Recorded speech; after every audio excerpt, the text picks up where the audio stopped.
Welcome to Mind and Market by Prerona. I'm Prerona Jana and I'm really glad you're here with me today.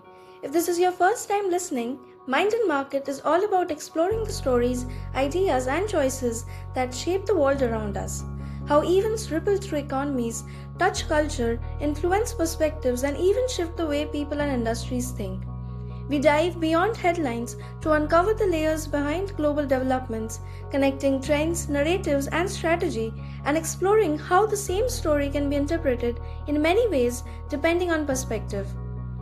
Today, we are focusing on a story that has already sparked conversations across continents and industries. A landmark trade agreement between India and the European Union signed on January 27, 2026. What makes this deal so compelling isn't just the content, it's how it's being reported, framed, and interpreted around the world. In this episode, we'll explore how multiple outlets highlighted the agreement, the nuances in tone, warnings, page, and screen positioning, and what these choices tell us about priorities and audience expectations. Today's episode is called One Deal, Two Worlds: How the EU-India Trade Agreement Was Told.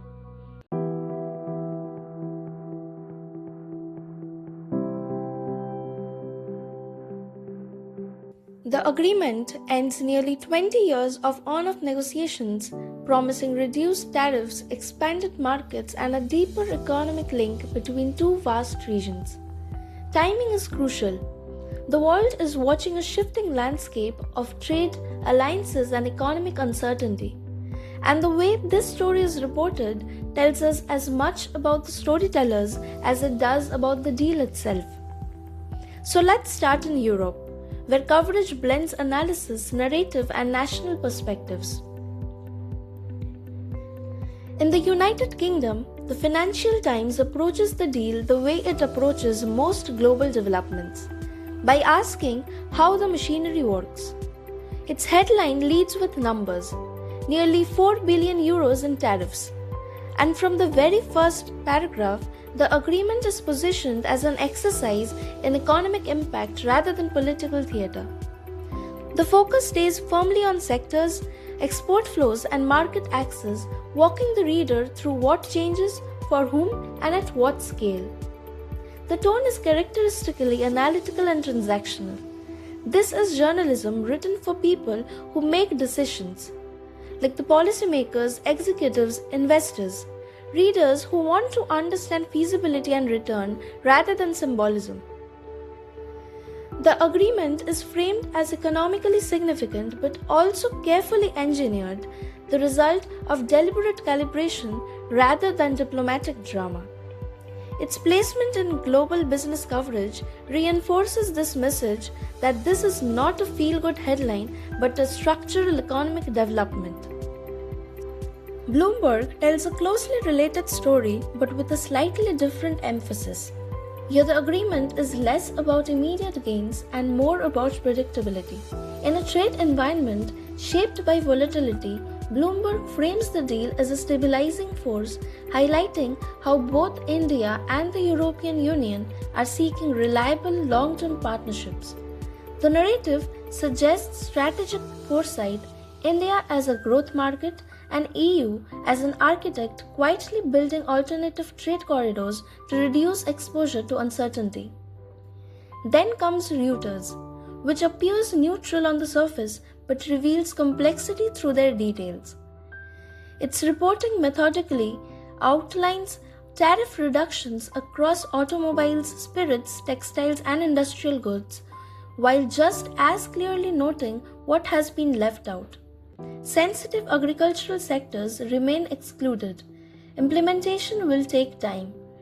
Regulatory issues, including carbon border mechanisms, remain unresolved. Reuters does not tell the reader what to think, but the accumulation of facts conveys an important message. This deal is ambitious, but it is also constrained, negotiated, and incomplete by design. The tone shifts noticeably with The Guardian. When it describes the agreement as the mother of all deals, the story moves away from the mechanics and toward meaning. Here the emphasis is on history, nearly 2 decades of stall talks, political patience, and diplomatic persistence. The Guardian frames the agreement as a moment of arrival, suggesting that its importance lies not only in economic outcomes but in what it represents. Cooperation is still happening in a world that often feels fragmented and inward-looking. Across continental Europe, the narrative becomes more measured and policy-driven. Le Monde describes the agreement as pragmatic, carefully balancing its strategic relevance with its limitations. The article draws attention to excluded sectors and situates the deal within broader geopolitical shifts, reflecting a distinctly cautious tone. This is not celebration journalism, it is evaluation. In Belgium, Le Soir emphasizes something different again, the institutional dimension. Its coverage focuses on the European Union's ability to negotiate collectively and present itself as a coherent global actor. The agreement becomes a story about governance and coordination as much as trade. Further south, national priorities move to the foreground. El País and La Repubblica frame the agreement through the lens of domestic opportunity, highlighting export potential for wine, olive oil, automobiles, and small and medium enterprises. The question here is not abstract strategy, but tangible benefit. Meanwhile, Germany's Bild strips the story down to its most dramatic essence. Calling it a mega deal, it frames the agreement as an industrial win, reflecting a strong domestic emphasis on manufacturing strength and export competitiveness. Taken all of these together, European coverage tells a remarkably consistent story. The agreement is framed as an outcome of planning, competence, and strategic intent. The dominant themes are agency, control, and forward momentum, Europe acting deliberately in an uncertain world. When the story crosses the Atlantic, it changes tone almost immediately. In the United States, the EU-India agreement is rarely treated as a story in its own right. Instead, it is consistently told in relation to something else, specifically to American uncertainty. The Washington Post frames the agreement as a response rather than an initiative. Its coverage places the deal against the backdrop of US political and trade instability, suggesting that India and the European Union are seeking insulation from volatility originating in Washington. The tone is urgent and consequential. This is not a story about opportunity unfolding elsewhere, it is a story about global actors adjusting to unpredictability at the center. The New York Times deepens this framing by situating the agreement within a shifting global trade order. Rather than focusing on sectors or tariff schedules, it emphasizes what the deal signals about structural change. The agreement is presented as an example of what the paper describes as defensive globalization, a strategy in which major economies actively reduce dependence on systems they no longer perceive as reliable. The story becomes less about trade expansion and more about risk management. The Wall Street Journal approaches the agreement from a strategic market perspective. It interprets the deal as part of a gradual movement away from a US-led trade architecture emphasizing diversification and long-term realignment. While acknowledging the scale of the agreement, the journal pays close attention to implementation timelines, phased tariff reductions, and remaining exclusions. The message is clear. This is not a dramatic rupture but a calculated shift. Bloomberg's US coverage adds another layer by focusing on investor behavior and long-term positioning. The agreement is framed as a signal that alternative growth and supply chain corridors are being actively constructed. Here the emphasis is on stability and foresight rather than politics. CNBC, speaking to business leaders and investors, highlights the implications for multinational corporations and emerging market exposure. Yet even in this coverage, caution dominates. the agreement is repeatedly situated within broader concerns about trade volatility and policy risk. For a wider audience, CNN simplifies the narrative, presenting the deal as a straightforward response to global instability. Countries adapt, alliances shift, and trade follows uncertainty.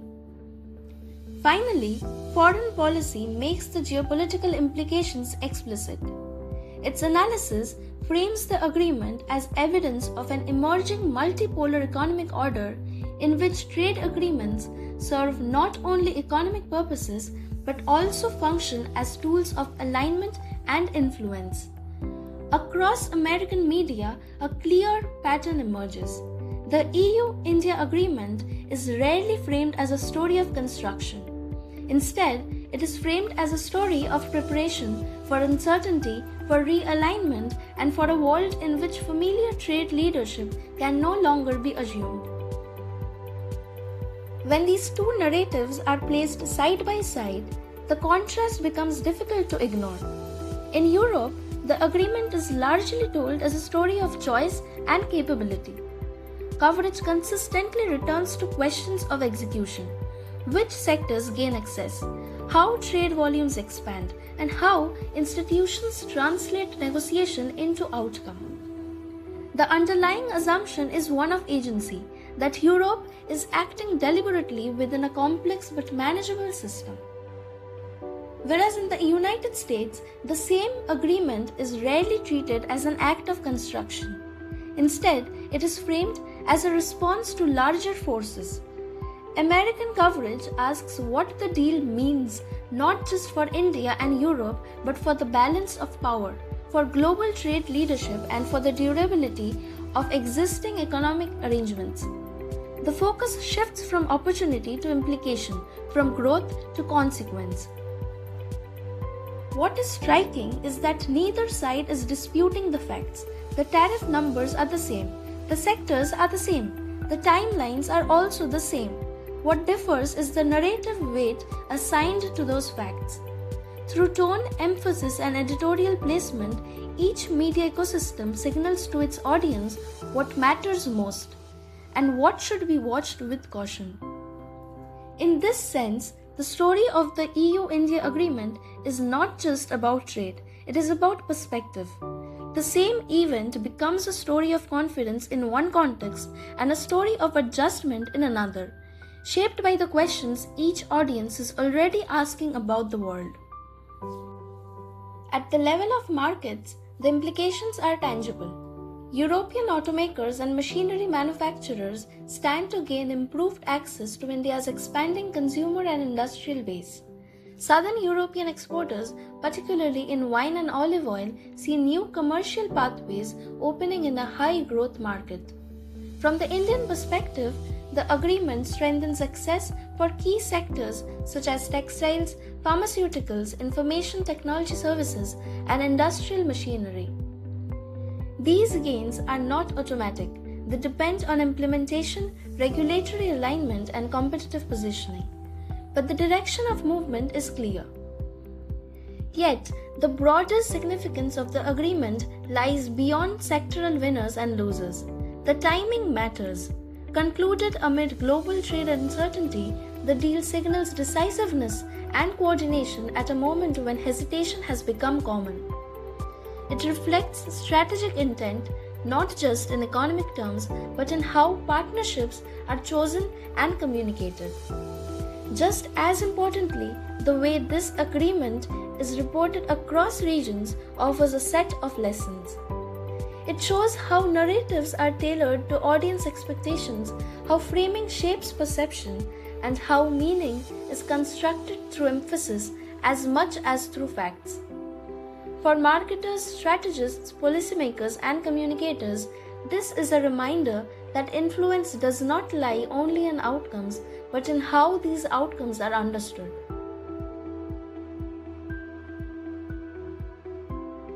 And that brings us to the end of today's deep dive into EU-India trade agreement. It's striking how one agreement can be interpreted in so many ways, through numbers, strategy, caution, national pride, or geopolitical lens. Each interpretation reveals what audiences value, how perception is shaped, and what communicators need to consider. Thank you truly for listening to Mind and Market by Prerona. If you enjoyed this exploration, share it with someone curious about economics, strategy, or cross-cultural communication. So subscribe, stay curious, and join me in the next episode where we'll dive into another story at the intersection of minds, markets, and the forces shaping them.